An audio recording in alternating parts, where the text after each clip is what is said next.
नमस्कार, स्वागत है आप सभी का उपरेती क्लासेस में। आज की इस क्लास में हम यहाँ पर कवर करने वाले हैं भारत के द्वीप और आइलैंड्स ऑफ इंडिया के बारे में। जब हम एक द्वीप की बात करते हैं तो द्वीप का मतलब होता है यानी ऐसा भूभाग यानी ऐसा लैंड मास जो चारों ओर से पानी से घिरा होता है, उसे द्वीप कहा जाता है। जैसे आप यहाँ पर ना ये देख सकते हैं, मैंने यहाँ पे एक डायग्राम बनाया हुआ है। तो यहाँ पर एक लैंड मास है यानी एक ज़मीन का टुकड़ा है ये, और ये चारों ओर से क्या है, पानी से घिरा हुआ है। तो इस तरह का कोई सा भी जो लैंड मास होता है उसे द्वीप या आइलैंड कहा जाता है। जब हम भारत के रेस्पेक्ट में द्वीप या आइलैंड्स की हम बात करते हैं तो भारत में छोटे और बड़े लगभग 1200 से भी ज़्यादा आइलैंड्स हैं। अब ये सारे के सारे जो आइलैंड्स हैं ना, ये एक ही जगह पर स्थित नहीं हैं। यानी आइलैंड्स है ना, ये आइलैंड्स भारत में अलग अलग जगहों पर फैले हुए हैं। जैसे कुछ आइलैंड्स क्या हैं जो बे ऑफ बंगाल में हैं, इसके अलावा कुछ आइलैंड्स क्या हैं, ये अरेबियन सी में हैं। कुछ आइलैंड्स ऐसे हैं जिनको हमारी नदियों ने बनाया हुआ है, और कुछ आइलैंड्स ऐसे हैं जो लेक्स के ऊपर बने हुए हैं।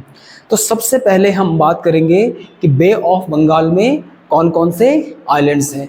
तो यहाँ पर ये मैंने बे ऑफ बंगाल में स्थित जितने भी इम्पोर्टेंट आइलैंड्स हैं उनको मैंने यहाँ पर बनाया हुआ है। तो सबसे पहले हम ये देखेंगे कि जब हम बे ऑफ बंगाल में स्थित आइलैंड्स की बात करते हैं तो हमारे दिमाग में आता है अंडमान एंड निकोबार। अब अंडमान और निकोबार में अगर हम आइलैंड्स की बात करें तो यहाँ पे लगभग 222 के आसपास आइलैंड्स हैं, और उन 222 आइलैंड्स में लगभग 204 के आसपास जो आइलैंड्स हैं वो अंडमान में हैं, और 18 आइलैंड जो हैं आपके निकोबार में हैं। और इन अंडमान और निकोबार आइलैंड्स के बीच में जो बाउंड्री का काम करती है ना, वो करती है 10 डिग्री अक्षांश रेखा, यानी 10 डिग्री जो नॉर्थ लैटिट्यूड होता है, जिसको आगे चलकर हम 10 डिग्री चैनल भी बोलेंगे। वो क्या होगा उसको हम आगे डिस्कस करेंगे। तो यानी इस तरह से लगभग 222 के आसपास इस अंडमान निकोबार में आइलैंड्स हैं। तो अब अगला क्वेश्चन हमारे पास ये आता है कि अंडमान निकोबार में जो ये आइलैंड्स हैं इनका फॉर्मेशन हुआ कैसे, ये आइलैंड्स बने कैसे होंगे, आइए इसको समझते हैं। तो अंडमान निकोबार में जितने भी ये आइलैंड्स आपको दिख रहे हैं इनका फॉर्मेशन हुआ है अराकानियोमा पर्वत श्रेणी के द्वारा। अराकानियोमा जो पर्वत श्रेणी है ये भारत और म्यांमार के बीच में एक बाउंड्री का काम करती है, और एक्चुअली में जो अराकानियोमा पर्वत श्रेणी ये हिमालय का ही एक हिस्सा है। इसको हम अभी समझते हैं। पहले हम देखते हैं कि अराकानियोमा श्रेणी से कैसे इनका फॉर्मेशन हुआ। यानी अराकानियोमा पर्वत श्रेणी जब म्यांमार से आगे आएगी तो ये बे ऑफ बंगाल में एंटर करती है, और बंगाल की खाड़ी में अराकानियोमा जो माउंटेन सीरीज है ये डूब जाती है। अब जब ये डूब जाती है तो किसी भी माउंटेन में क्या होती है ना, पीक्स होती हैं। इसकी कुछ पीक्स यानी इसकी चोटियाँ पानी से बाहर निकली हुई हैं, तो वही अंडमान निकोबार में वहाँ पर आइलैंड के रूप में हमें दिख रही होती हैं। फिर ये अराकानियोमा पर्वत श्रेणी जब ग्रेट निकोबार से आगे जाएगी फिर से पानी में डूब जाएगी, और फिर ये इंडोनेशिया में बाहर निकलती है। और इंडोनेशिया में जब इसकी कुछ पीक्स बाहर निकलती हैं तो वहाँ पर क्या बन जाते हैं, आइलैंड्स बन जाते हैं। इस तरह से हमने क्या समझा कि अंडमान निकोबार में जो आइलैंड्स हैं, इंडोनेशिया में जो आइलैंड्स हैं, वो सब अराकानियोमा पर्वत श्रेणी का ही हिस्सा है। अभी मैंने कहा था कि अराकानियोमा पर्वत श्रेणी हिमालय का एक पार्ट है। एक्चुअली जो हिमालय पर्वत है इसकी शुरुआत पाकिस्तान में सुलेमान, किरथर और हिंदुकुश पर्वत श्रेणी ऊपर से ग्रेट हिमालय के रूप में होता है। अब जब एक ग्रेटर हिमालय अरुणाचल प्रदेश में पहुंचता है, यानी महान हिमालय जब अरुणाचल प्रदेश में आएगा तो वहाँ पर इस पर ना एक बेंड पड़ जाता है, यानी हिमालय वहाँ पर मुड़ जाता है। अब उस बेंड की वजह से क्या होता है, उसकी एक रेंज अरुणाचल प्रदेश, नागालैंड, मणिपुर, मिजोरम और त्रिपुरा होते नॉर्थ ईस्ट के स्टेट में फैली हुई है, और दूसरी ब्रांच ये अराकानियोमा के नाम से ये म्यांमार में चली जाती है, जो कि भारत और म्यांमार के बीच में सीमा रेखा का काम करती है। तो यहाँ पर आपसे जब क्वेश्चन पूछा जाए कि भाई अंडमान निकोबार के जो आइलैंड्स हैं ये किस पर्वत श्रेणी का हिस्सा है, तो अगर अराकानियोमा ऑप्शन में होगा तो आप अराकानियोमा टिक कर दीजिएगा, और अगर अराकानियोमा ना हो और हिमालय दिया हो तो आप हिमालय को टिक कर देना।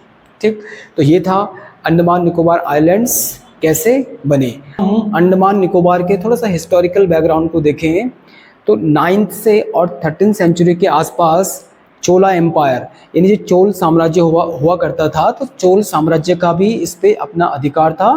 और इसके बाद अगर हम आधुनिक भारत की हम बात करते हैं या हम मॉडर्न इंडिया की बात करते हैं तो डेनमार्क यानी जो एक यूरोपियन कंट्री है, तो यहाँ के निवासियों को बोलते हैं डेनिश लोग। तो डेनिश लोगों ने इन द्वीपों पर अपना अधिकार कर दिया था और यहाँ पर अपनी बस्तियाँ बनाई थी। डेनिश के बाद यहाँ पर अंग्रेज़ों ने अपना अधिकार कर दिया था और अंग्रेज़ों ने 1858 से लेके और लगभग 1942 तक यहाँ पर इसको एक जेल के रूप में इसका उपयोग किया। और यहाँ पर उस समय अंग्रेज़ों की एक बड़ी कुख्यात जेल थी जिसका नाम था सेलुलर जेल, या जिसे काला पानी के नाम से भी जाना जाता है। तो काला पानी इस जेल को इसलिए बोला जाता है क्योंकि जो अंडमान सागर है ना, अगर हम उसको बे ऑफ बंगाल से देखें तो बे ऑफ बंगाल का पानी जो है वो ब्लू कलर का है और अंडमान सागर का पानी दूर से देखने पे थोड़ा काले रंग का दिखता है।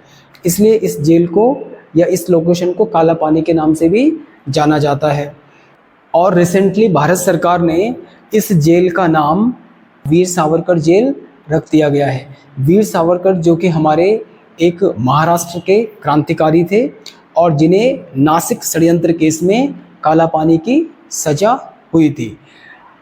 सेकेंड वर्ल्ड वॉर के दौरान जापानियों ने अंडमान निकोबार को अपने कब्जे में ले लिया था और उसके बाद जापानियों ने इस अंडमान निकोबार को सुभाष चंद्र बोस को सौंप दिया था। तो सुभाष चंद्र बोस 30 दिसंबर 1943 को अंडमान और निकोबार में आए थे। अंडमान निकोबार में जब वो आए थे तो उन्होंने वहाँ पर भारत का तिरंगा फहराया था और उन्होंने अंडमान को शहीद नाम दिया और निकोबार को स्वराज नाम दिया, जो कि एक एग्ज़ाम के पॉइंट ऑफ व्यू से बड़ा ही इम्पोर्टेंट है। अब 2018 में इस घटना के लगभग 75 ईयर हो चुके थे।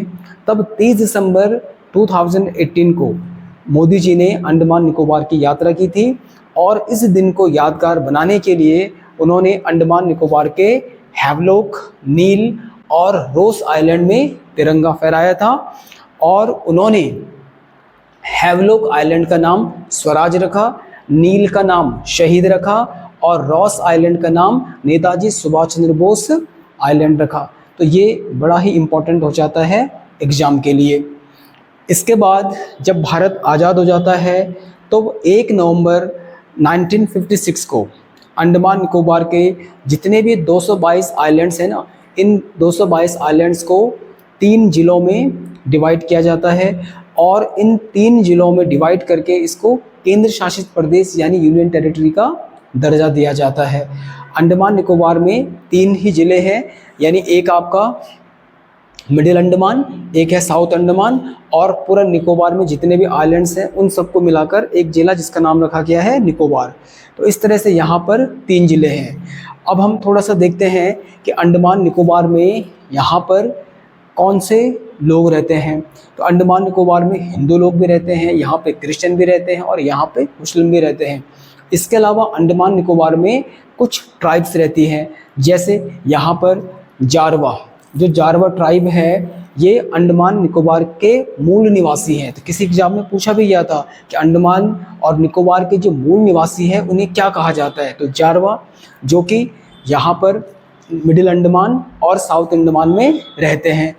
इसके अलावा यहाँ पर ओंग ट्राइब रहती है, यहाँ पर सेंटिनली ट्राइब रहती है, यहाँ पे उजमानी ट्राइब रहती है, यहाँ पे ग्रेट अंडमानी ट्राइब रहती है, यहाँ पर निकोबारी ट्राइब रहती है और यहाँ पर सोम्पेन नाम की ट्राइब भी रहती है। इनमें से जो सेंटिनली जो ट्राइब होती है, ये जो ट्राइब है ना, ये न तो किसी के संपर्क में आती है और ना ही किसी को अपने संपर्क में आने देती है, यानी पूरी तरह से एक सेंटिनली आइलैंड्स में रहते हैं आइसोलेटेड कंडीशन में। इनका बाहर की दुनिया से कोई संपर्क नहीं होता है। तो भारत सरकार को जब इनकी जनगणना करनी होती है तो हेलीकॉप्टर के द्वारा इनके लिए खाने की चीज़ें फेंकी जाती हैं।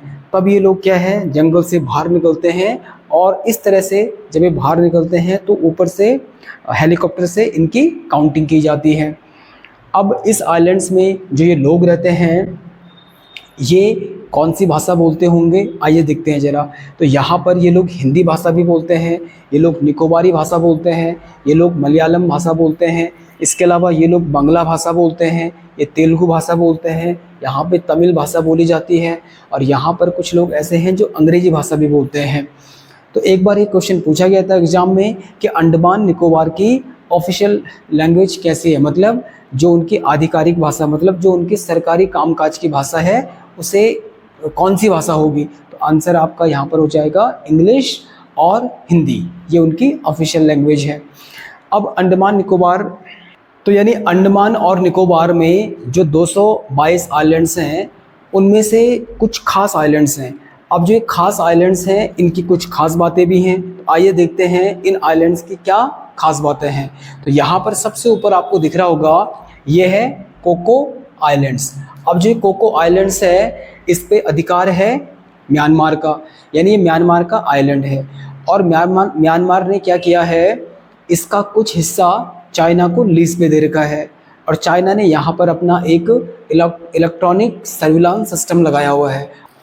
इसके नीचे अगर हम देखें तो यहाँ पर क्या है, एक लैंडफॉल आइलैंड है। तो ये इम्पॉर्टेंट भी हो जाता है क्योंकि ये भारत का सबसे उत्तरी, भारत का सबसे नॉर्थ मोस्ट आइलैंड है। अब इस लैंडफॉल आइलैंड और इस कोको आइलैंड के बीच में यहाँ पर एक चैनल है, इस चैनल का नाम है कोको चैनल। अब ये कोको चैनल क्या होता है, तो सबसे पहले आइए हम समझते हैं कि एक चैनल होता क्या है। तो एक चैनल क्या होता है, आप सबसे पहले यहाँ पर इस डायग्राम पे देखिए, यहाँ पर क्या है, देखो ये एक वाटर बॉडी है, एक जल राशि है, और इस वाटर बॉडी में यहाँ पर एक आइलैंड ये है और एक आइलैंड ये है, और इन दोनों के बीच में यहाँ पर जो वाटर आपको दिख रहा है, इस वाले पानी को बोलते हैं चैनल। अब ये जो चैनल में जो पानी आ रहा है वो किसका है, इसी एक ही सिंगल वाटर बॉडी का है। मतलब ये एग्जाम्पल के तौर पे आप ऐसे देखिए, ये है बंगाल की खाड़ी, इस बे ऑफ बंगाल में एक आइलैंड है यहाँ पर, एक आइलैंड है यहाँ पर, ठीक। मान लो ये लैंडफॉल आइलैंड है और ये आपका कोको आइलैंड है। इन दोनों के बीच में जो पानी है वो किसका है, बे ऑफ बंगाल का ही है, तो इसे चैनल कहा जाता है। वहीं जब हम स्ट्रेट की हम बात करते हैं यानी जल राशि की, तो वहाँ पे जल संधि की, तो जल संधि में क्या होता है कि यहाँ पर एक नैरो वाटर बॉडी और दो बड़ी जल राशियों को आपस में लिंक करती है। जैसे फॉर एग्जांपल यहाँ पर ये है मेडिटेरियन सी, मतलब भूमध्य सागर, और यहाँ पर है नॉर्थ अटलांटिक सागर, और उनको जो लिंक करती है उसको बोलते हैं जिब्राल्टर की जल संधि। तो यहाँ पे जल संधि क्या कर रही है, दो बड़ी वाटर बॉडीज को आपस में लिंक करती है। जबकि चैनल में क्या होता है, यानी एक ही वाटर बॉडी का पानी आपस में लिंक हो रहा होता है। तो ये होता बेसिकली डिफरेंस चैनल में और एक जल संधि में। तो इस तरह से यहाँ पर कई तरह के चैनल्स होते हैं, और इन चैनल का इस्तेमाल जो पानी के जहाज होते हैं या जो हमारी बोट्स होती हैं वो वहाँ पर एक आने जाने के रास्ते के रूप में करती हैं। अब लैंडफॉल आइलैंड से नीचे यहाँ पर है नॉर्थ अंडमान। नॉर्थ अंडमान जहाँ पर कि अंडमान निकोबार ग्रुप की सबसे ऊंची चोटी यानी सबसे हाईएस्ट पीक, जिसका नाम है सैडल पीक, स्थित है, और 732 मीटर इसकी ऊंचाई है, और यहीं पर सैडल पीक नेशनल पार्क भी है।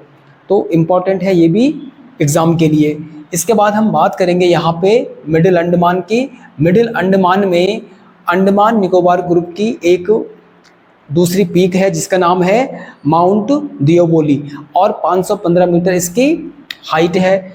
इसके बाद हम आ जाते हैं यहाँ पे साउथ अंडमान। साउथ अंडमान जो कि इम्पॉर्टेंट आइलैंड है अंडमान निकोबार ग्रुप में, क्योंकि यहाँ पर अंडमान और निकोबार की जो राजधानी है पोर्ट ब्लेयर स्थित है। इसके अलावा यहाँ पर सेल्लोर जेल या काला पानी स्थित है। इसके अलावा अगर हम अंडमान निकोबार की हम बात करते हैं, यहाँ पर इंटरनेशनल एयरपोर्ट भी है, और उस इंटरनेशनल एयरपोर्ट का नाम है वीर सावरकर एयरपोर्ट। और इसके अलावा यहाँ पर एक पोर्ट भी है जिसको पोर्ट ब्लेयर बंदरगाह के नाम से भी जाना जाता है। साथ में ही यहाँ पर दो हाईएस्ट पीक हैं, एक का नाम है माउंट कोयोबो और एक का नाम है माउंट हैरियट। कोयोबो की हाइट तो 460 मीटर है और माउंट हैरियट की ऊंचाई है 450। तो जो दोनों की दोनों कहाँ पर हैं, इस साउथ अंडमान आइलैंड्स में है। और इससे पहले मैंने आपको बताया था कि जारवा नाम की जो ट्राइब है वो मिडिल अंडमान में रहती है और साउथ अंडमान में भी रहती है। अब साउथ अंडमान से हम और नीचे आएंगे तो यहाँ पर है आपका ये लिटिल अंडमान। तो लिटिल अंडमान में एक ट्राइब रहती है जिसका नाम है ओंग ट्राइब। और इस लिटिल अंडमान और साउथ अंडमान के बीच में यहाँ पर एक चैनल है। इस चैनल को डंकन पास या डंकन पैसेज या इसको डंकल चैनल के नाम से भी जाना जाता है। अब लिटिल अंडमान के बाद जब हम नीचे आएंगे यहाँ पर, तो यहाँ आ जाएगा कार निकोबार। यानी लिटिल अंडमान और कार निकोबार के बीच में एक चैनल है जिसको बोलते हैं 10 डिग्री चैनल। बहुत इंपॉर्टेंट है ये एग्जाम के पॉइंट ऑफ व्यू से, और बहुत बार एग्जाम में पूछता हो कि भाई 10 डिग्री चैनल किस किस के बीच में बाउंड्री का काम करता है। तो लिटिल अंडमान और कार निकोबार के बीच में। एक्चुअली में ये इसको 10 डिग्री चैनल इसलिए कहा जाता है क्योंकि ये 10 डिग्री लैटिट्यूड यानी 10 डिग्री अक्षांश रेखा पर स्थित है। और मैं पहले भी डिस्कस कर चुका हूँ कि 10 डिग्री जो अक्षांश रेखा है वो अंडमान और निकोबार के बीच में क्या करती है, बाउंड्री का काम करती है। तो निकोबार में जितने भी आइलैंड्स हैं इनको कवर करने से पहले हम थोड़ा सा इधर की तरफ चल लेते हैं, यानी अंडमान में। यानी जब हम अंडमान की हम बात कर रहे हैं तो यहाँ पर हम हैवलॉक, नील और रोज को तो हम डिस्कस कर चुके हैं। यहाँ पर एक आइलैंड स्ट्रेट आइलैंड है और इस स्ट्रेट आइलैंड में ग्रेट अंडमानी नाम की ट्राइब रहती है। और इधर ही यहाँ पर एक सेंटिनली आइलैंड है जहाँ पर सेंटिनली नाम की ट्राइब रहती है। और इसके बाद जो सबसे इम्पोर्टेंट यहाँ पर एक क्वेश्चन बन जाता है कि अगर आपसे पूछा जाए कि भारतवर्ष के अंदर वोल्केनिक आइलैंड्स कहाँ पर हैं, तो वो अंडमान में ही हैं। यानी यहाँ पर हम देखेंगे तो नारकोंडम, बैरन और इसके अलावा बाराटांग, ये 3 जो आइलैंड्स हैं ये भारत के वोल्केनिक आइलैंड्स हैं। अब तीनों की अपनी अलग अलग विशेषताएं हैं। जैसे हम नारकोंडम की हम बात करते हैं तो ये एक ज्वालामुखी द्वीप तो है, लेकिन ये कैसा है, डॉर्मेंट है। डॉर्मेंट मतलब सुषुप्त। सुषुप्त का मतलब होता है कि यहाँ पर आज से कई हजार साल पहले वोल्केनिक इरप्शन हुआ था, उसके बाद से यहाँ पर कोई भी वोल्केनिक इरप्शन नहीं हुआ था, इसलिए ऐसे ज्वालामुखी को सुषुप्त या डॉर्मेंट कहा जाता है। तो नारकोंडम क्या है, डॉर्मेंट है। बैरन जो है ये भारत का एकमात्र एक्टिव वोल्केनो है। एक्टिव वोल्केनो का मतलब जहाँ से लगातार मैग्मा निकल रहा होता है, यानी वोल्केनिक इरप्शन लगातार हो रहा होता है। और तीसरा है हमारा यहाँ पे बाराटांग आइलैंड। तो ये भारत का एकमात्र ऐसा वोल्केनिक आइलैंड्स है जहाँ पर मैग्मा के रूप में केवल मिट्टी और कीचड़ बाहर निकलता है। तो इसे भारत का मड यानी कीचड़ वाला ज्वालामुखी द्वीप भी कहा जाता है। इसी अंडमान में 6 आइलैंड्स को मिलाकर एक नेशनल पार्क बनाया गया है जिसको बोलते हैं बंदूर नेशनल पार्क। यानी यहाँ पे मैंने लिखा हुआ है ये बंदूर नेशनल पार्क, या इसको Mahatma Gandhi national marine park के नाम से भी जाना जाता है। तो यहाँ पर बेसिकली क्या होता है, समुद्री कछुओं का संरक्षण किया जाता है। इसके बाद हम देखते हैं जो निकोबार ग्रुप के जो 18 आइलैंड्स हैं, इन 18 आइलैंड्स में से कुछ खास आइलैंड जैसे आपका कार निकोबार हो गया, लिटिल निकोबार हो गया, नान कावेरी हो गया, इसके अलावा काचल हो गया और ग्रेट निकोबार हो गया। तो इनमें से जो सबसे फेमस है उसका नाम है ग्रेट निकोबार आइलैंड्स। अब जो ग्रेट निकोबार जो आइलैंड है ये भारत का सबसे दक्षिणतम या भारत का सबसे सदर्न मोस्ट आइलैंड है और भारत का सबसे दक्षिणतम पॉइंट यानी भारत का सदर्न मोस्ट पॉइंट, जिसे इंदिरा पॉइंट या पिग्मेलियन पॉइंट या ला हिचिंग पॉइंट के नाम से भी जाना जाता है, वो इसी ग्रेट निकोबार में स्थित है। और यहाँ पर ये 6 डिग्री 45 मिनट नॉर्थ अक्षांश रेखा पर स्थित है। यानी अगर आपसे ये प्रश्न पूछा जाए कि भाई भारत का सबसे दक्षिणतम बिंदु कौन सी अक्षांश रेखा पर स्थित है, तो 6 डिग्री 45 मिनट नॉर्थ अक्षांश रेखा पर ये स्थित है। और इसी ग्रेट निकोबार में निकोबार ग्रुप की जो हाईएस्ट पीक है जिसका नाम है माउंट थुलियार, 462 मीटर ऊंची है, इसी ग्रेट निकोबार में वो स्थित है। इस ग्रेट निकोबार में 2 ट्राइब्स रहती हैं, एक तो निकोबारी ट्राइब, इसके अलावा यहाँ पर सोमपेन नाम की ट्राइब भी रहती है। इस अंडमान, ग्रेट अंडमान में एक बायोस्फीयर रिजर्व भी है जिसको 2013 में यूनेस्को की वर्ल्ड हेरिटेज लिस्ट में शामिल किया गया था और उसका नाम है great Nicobar biosphere reserve. Great Nicobar से आगे यहाँ पर सुमात्रा आइलैंड है जो कि इंडोनेशिया का एक द्वीप है। इस सुमात्रा और ग्रेट निकोबार के बीच में एक चैनल है जिसका नाम है ग्रैंड चैनल। अब चूंकि अंडमान और जो निकोबार हैं ये इक्वेटर के पास में हैं, इक्वेटर में पास होने की वजह से यहाँ पर रेनफॉल अच्छा होता है। रेनफॉल अच्छा होने के कारण यहाँ पर जो फॉरेस्ट पाया जाता है ना, काफ़ी डेंस फॉरेस्ट पाया जाता है जिसको इक्वेटोरियल रेन फॉरेस्ट के नाम से जाना जाता है। तो जब यहाँ पे फॉरेस्ट डेंस पाया जाता है तो यहाँ पे जैव विविधता यानी बायोडाइवर्सिटी भी अधिक पाई जाती है और यही कारण है कि यहाँ पर एक बायोस्फीयर रिजर्व है। इसके अलावा यहाँ पे 9 नेशनल पार्क हैं और यहाँ पर 96 वाइल्ड लाइफ सेंचुरीज हैं। अब ये क्वेश्चन एग्जाम में पूछा गया था कि भारत के किस राज्य में सबसे ज़्यादा वाइल्ड लाइफ सेंचुरीज पाई जाती हैं, तो इसका आंसर आपका हो जाएगा अंडमान एंड निकोबार में। यहाँ पर इक्वेटोरियल रेन फॉरेस्ट पाया जाता है और इस इक्वेटोरियल रेन फॉरेस्ट में यहाँ पर गुर्जन और पैडोक नाम के 2 पेड़ पाए जाते हैं और इन 2 पेड़ों की जो लकड़ी होती है ना, वो फर्नीचर इंडस्ट्री में बहुत काम की होती है और बहुत मजबूत लकड़ी इसकी होती है और इसीलिए वो बहुत कॉस्टली भी होता है।